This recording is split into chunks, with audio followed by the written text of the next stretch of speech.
Boa noite, pessoal. Vamos aqui então para a nossa terceira e penúltima aula sobre economia e educação financeira. Reforçando mais uma vez que o Notion é onde a gente centraliza, a ferramenta que a gente centraliza aqui todas as informações do curso, os outros módulos e conteúdos também estão lá, ok? Onde eu despejo tudo que a gente vai abordar aqui, que a gente já abordou. Vocês podem ver, tem a área de membros, tá? Se você clicar aqui, você tem acesso a todos esses três módulos. No caso, a gente está encerrando o terceiro aqui agora. Vai ter um quarto especial falando sobre como organizar a sua tabela de Excel que a gente aprendeu na segunda aula, ok? Aqui tem o primeiro módulo, o segundo módulo. Aqui a gente está usando o caderno do Banco Central como base, né? E as ferramentas do Google que a gente utilizou na segunda aula. E aqui algumas notícias para aprofundar em relação à primeira, com os pilares da educação financeira. Vamos recapitular então rapidinho quais foram os módulos. No primeiro módulo, a gente viu quais são os pilares, né, da educação financeira, a gente passou pelos objetivos que devem ser claros, tem que estar bem claro na sua mente quais são os seus objetivos, eles têm que ser desafiadores, mas ao mesmo tempo devem ser realistas, para você não se frustrar, ok? E acima de tudo, eles devem ser éticos, você não pode atrapalhar a vida do outro, danificar um bem público, para atingir os seus objetivos, certo? E o que a gente viu também na primeira aula é como transformar os objetivos em metas. Você pega seu objetivo e vai colocar duas coisas, como um contrato com você mesmo. Você vai definir uma data e um valor monetário, né, um dinheiro para isso. Você vai pegar uma coisa quantitativa, que é a data, e vai jogar no seu objetivo. Então, a gente tem aqui objetivos que a gente quer alcançar. Vamos colocar as metas.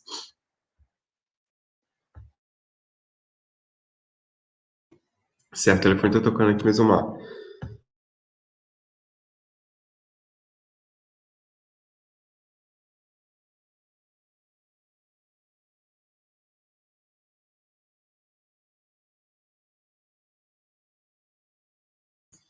Pronto, tirei o telefone do gancho, agora ninguém vai encher o saco aqui.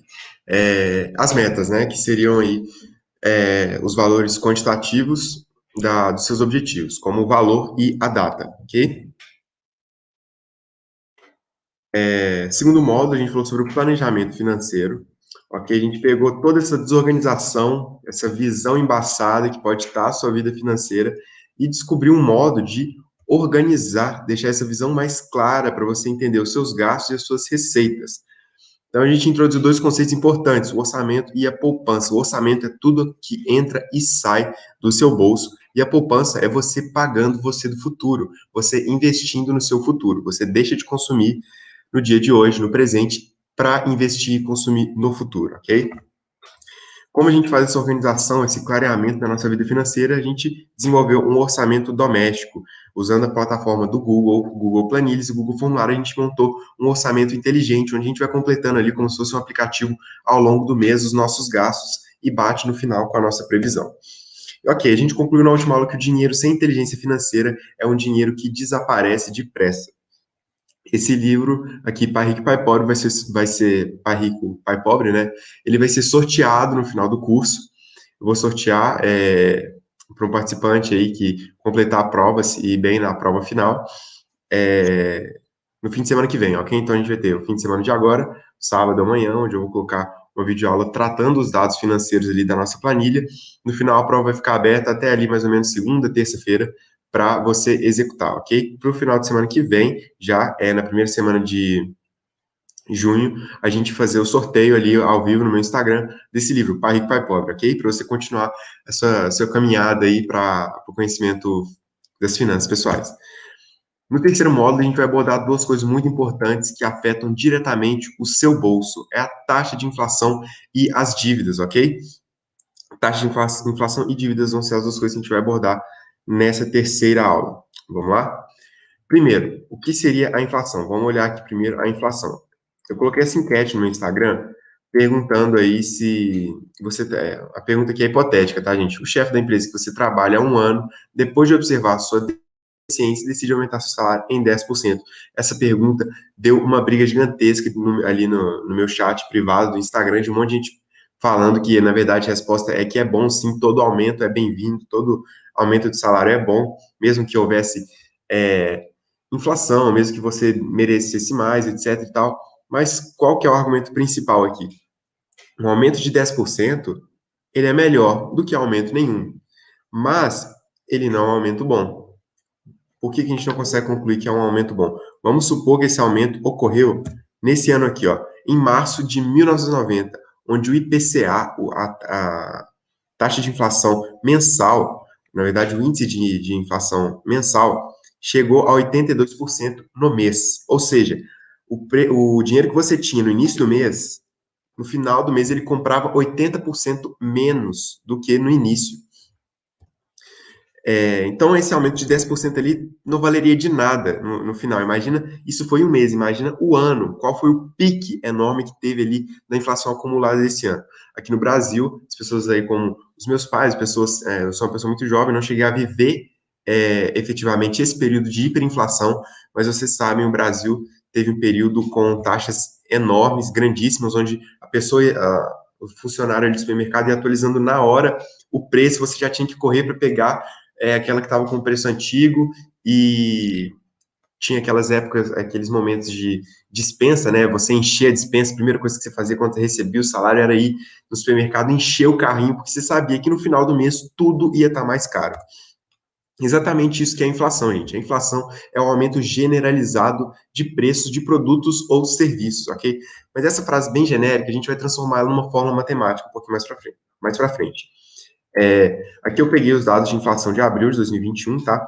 O IPCA, ele é um índice de preço do consumidor amplo. Ele é um índice bem grande, calculado pelo IBGE, que pega vários tipos de família, que no caso são famílias que têm um salário mínimo.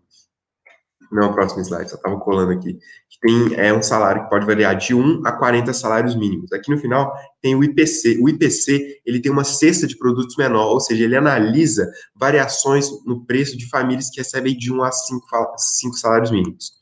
A gente consegue ver que a inflação no mês de abril aqui, no acumulado dos últimos 12 meses que antecedem, é de 6,76%. O que significa que as coisas ficaram mais caras. Enquanto, mais ou menos, isso daqui. Como a gente vai ver mais para frente, qual que é a fórmula matemática que calcula isso daqui? É uma média. Mas qual tipo de média? A inflação, outra enquete que eu lancei lá no Instagram, a taxa de inflação é uma média aritmética ou uma média ponderada? Resposta certa, é uma média ponderada. Vamos lá. Quais são os conceitos? Ó, não se assuste com essas fórmulas aqui, tá? Se você tem um pouco de dificuldade com matemática, você vai conseguir entender agora a diferença entre média ponderada e aritmética. Quando te perguntarem na vida o que vai poder falar que é uma média ponderada. O que significa esse X aqui?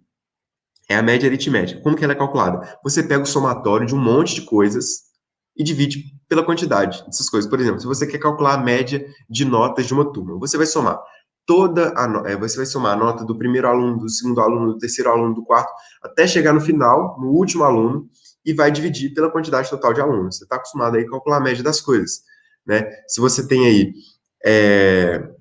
se você saiu comprando, por exemplo, no mundo de ações tem o preço médio. O preço médio é calculado com essa média normal. Você soma todos os valores e divide pela quantidade. Então tá aqui, ó.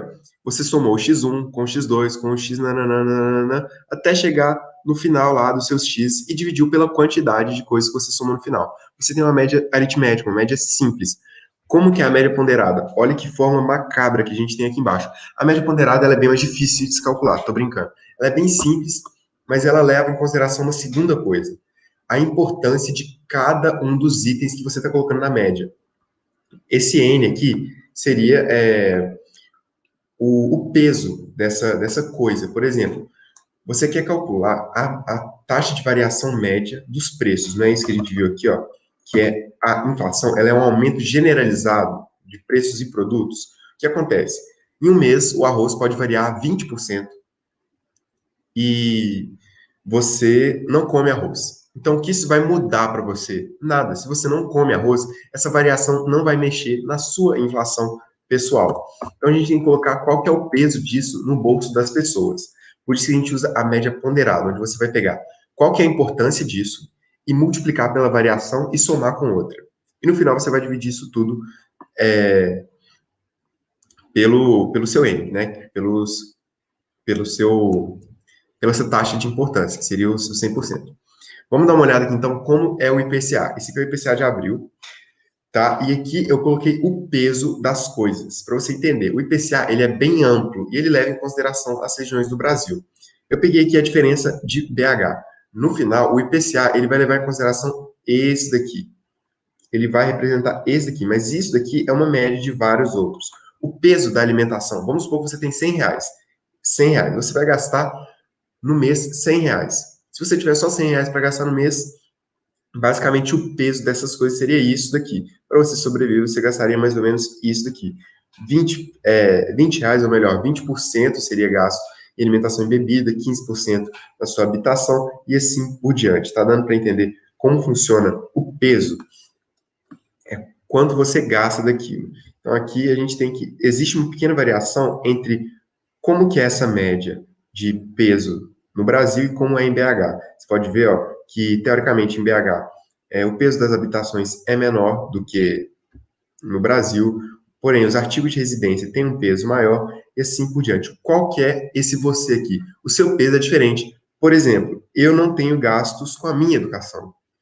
Eu tenho o privilégio de ter uma família que consegue pagar pela minha educação, então eu não tenho gasto pela educação. Se amanhã a minha escola aumentar, isso não vai atrapalhar o meu índice de inflação, não vai atrapalhar quanto eu compro das coisas, porque eu não gasto dinheiro com a minha escola. Mas, por exemplo, claro que eu gasto dinheiro com a minha educação, comprando livros e tal, mas eu não gasto dinheiro com a minha escola.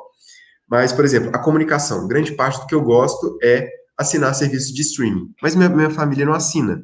Então, se o Spotify aumentar, se o Netflix aumentar, eu que pago por isso. Isso tem um peso diferente no meu bolso do que para as outras pessoas. Então, o IPCA, ele é bem amplo, ele tenta pegar um índice que leva em consideração uma cesta de produtos muito grande, que leva em consideração famílias que têm de 1 a 40 salários mínimos. Pensa, uma família que tem R$ 1.000 para utilizar durante o mês é bem diferente a cesta de produtos que ela consome de uma família que ganha R$ 44.000. Mas o que acontece? O IPCA, ele leva em consideração o peso médio de cada coisa e vai fazer uma média ponderada disso daí. Aqui, ó, eu baixei então para entender melhor e explicar para vocês a planilha de IPCA de variação mensal acumulada no ano nos últimos 12 meses. Mas eu vou simplificar isso para vocês entenderem um pouco melhor. Vamos pegar aqui o IPCA de abril. Eu deixei em negrito qual que é o peso das coisas, ok? E aqui qual que foi a taxa de variação.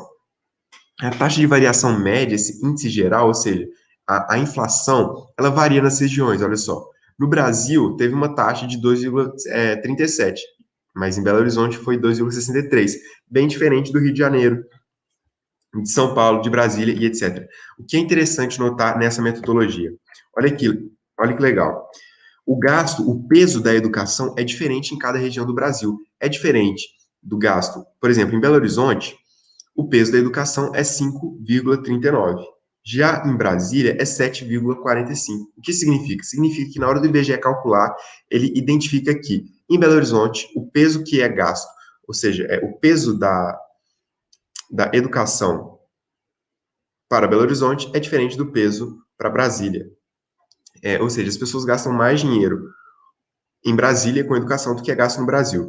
E olha só, aqui a gente tem outro ponto, a alimentação e bebida. O peso aqui em Belo Horizonte é bem maior do que o peso em Brasília. Olha como é que varia também nos outros estados. Ou seja, existem diferentes pesos em diferentes regiões e a sua inflação é diferente da inflação que vai acontecer no IPCA, que vai acontecer no IPC, no IGPM. Mas então, para que serve a inflação?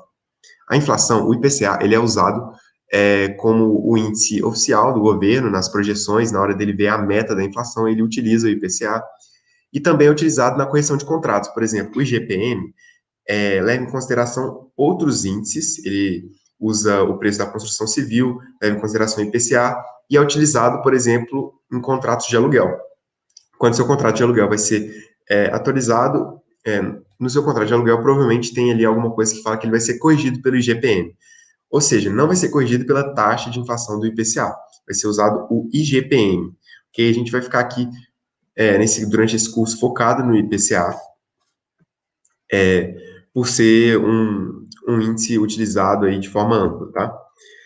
Então, vou apresentar para vocês aqui ó, uma coisa muito legal, que é a calculadora do cidadão. Você pode entrar aqui nesse site, vai estar lá no Notion, tá? É um site do Banco Central, onde você consegue atualizar os preços. Por exemplo, você vai selecionar um índice de correção, um índice para essa correção, por exemplo, você quer atualizar, pensa aí, se um contrato de aluguel ele é corrigido pelo IGPM, Vamos ver quanto que, qual a data inicial e final aí do seu aluguel. Vamos ver se o seu aluguel ele está sendo corrigido da forma correta. Ou, às vezes, seu contrato de financiamento de algum imóvel, alguma coisa assim, que leva em consideração alguma taxa. Você consegue ver aqui e dar uma olhada. A gente tem históricos aqui a partir de 1989, do IGPM. O IPCA acredito que seja um pouquinho mais curto, tá? Essa calculadora do cidadão é muito legal. Você consegue ver também rendimento da poupança, do Selic, do CDI. Recomendo vocês irem lá e darem um corrigir o valor e entenderem um pouco melhor da metodologia, ok? No final da aula a gente pode dar uma olhada. Podemos dar um check na inflação. A inflação, então, é uma média ponderada que leva em consideração diferentes cestas de produtos. Na verdade, leva em consideração uma cesta de produtos muito ampla, no caso do IPCA, e pega a variação em consideração com o peso de cada uma dessas coisas na cesta, tá? Vamos, então, agora para as dívidas.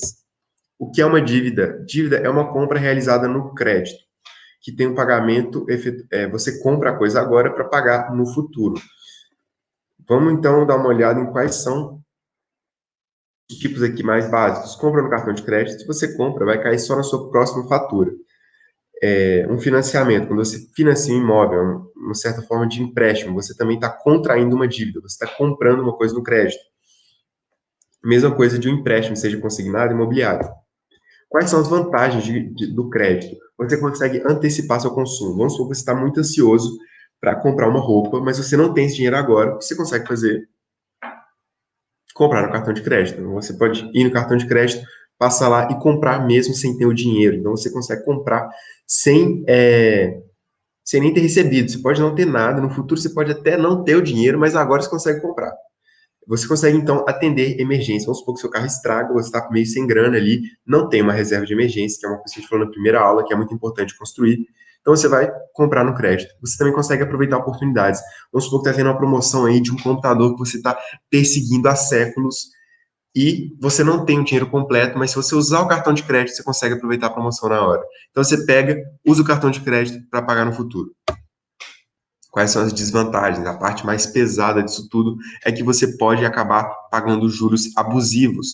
No final, por exemplo, de um financiamento, se você não tomar cuidado com como está sendo a amortização, você vai pagar quase que o dobro do preço. A mesma coisa com compras aí de carros parcelados, entre muitas outras. Você também tem o risco de se endividar demais. Isso aqui é uma coisa que acontece muito com o brasileiro, que é se enrolar no cartão de crédito. Você acaba vendo ali aquele cartão de crédito como um dinheiro que você tem, que é seu, que você pode usar, e não percebe que, na verdade, é uma dívida. Então, você corre o risco de se endividar de forma excessiva. E, claro, se você vai comprar uma coisa para pagar no futuro, você vai acabar limitando o que você poderia comprar no futuro. O interessante é que hoje em dia a gente consegue cortar alguma dessas desvantagens se você se planejar de forma correta. Por exemplo, o pagamento de juros. Se você compra no seu cartão de crédito de forma programada, você consegue acumular pontos, às vezes de milhas, você consegue ganhar cashback através do seu cartão de crédito. E se você gastar de forma correta, você vai pagar no final do mês a sua fatura sem nenhuma cobrança de crédito ou sem nenhuma cobrança de juros, porque você não vai deixar para o próximo mês. Então, sempre que você comprar no crédito e pagar no próximo mês, você não vai pagar nenhum juros. Então, você consegue cortar essa desvantagem. Outra desvantagem que você consegue cortar é o risco do endividamento excessivo, se planejando de forma correta. Se você está a fim de comprar uma casa parcelada, fazer um financiamento, se você se planejar de forma correta e conseguir encaixar aquilo ali no seu bolso, você não vai se endividar de forma excessiva, vai conseguir pagar a casa bem antes do prazo final, que é uma coisa muito positiva. Mas tem uma que a gente não consegue cortar, que é o limite de consumo. Se você vai ter que pagar algo no futuro, na verdade é algo muito difícil de ser cortado, que é esse limite de consumo futuro. Apenas que você vai fazer um empréstimo hipotético aqui para comprar uma máquina de fazer bolo no pote, e você vai pegar essa máquina do bolo no pote e vai fazer bolos o suficiente para conseguir ter mais dinheiro no futuro, e assim você não vai ter um corte no quanto você poderia consumir. É uma coisa bem mais difícil de ser cortada, mas você até consegue cortar. Acontece que as pessoas não enxergam muito essas desvantagens e se embolam, acabam se endividando de forma excessiva. No final, chega um mês, ela tem que pagar o cartão de crédito, já não tem dinheiro para pagar o cartão de crédito e sobreviver o mês seguinte. Então, é uma coisa muito arriscada. Por conclusão, então, a gente vê que comprar sempre à vista é o mais seguro. Se você não vai comprar à vista, aceita o risco, ok? Se você não vai comprar à vista, você tem que saber que no futuro pode acontecer alguma emergência e aquele dinheiro vai te fazer falta, que você vai ter que utilizar para pagar a sua dívida, ou que você pode, ao longo do tempo, se endividar ainda mais, de forma excessiva, pode acabar é, precisando do dinheiro, né? Que foi o primeiro ponto que a gente falou. Como conclusão da segunda aula que a gente teve, tinha isso daqui, que o dinheiro sem inteligência financeira é dinheiro que desaparece depressa.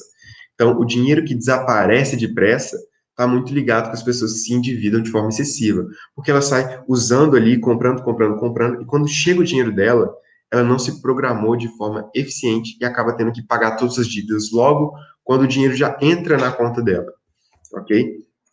O mais importante de tudo, que eu espero que seja passado aqui nesse curso, é um mindset de ter um comportamento financeiro saudável, ou seja, consumir de forma consciente e fazer poupança, ok? Vamos então evitar comprar no crédito. Sempre que você for fazer uma compra no crédito, se planeje, tente enxergar cada uma daquelas desvantagens e como ela pode te afetar, ok?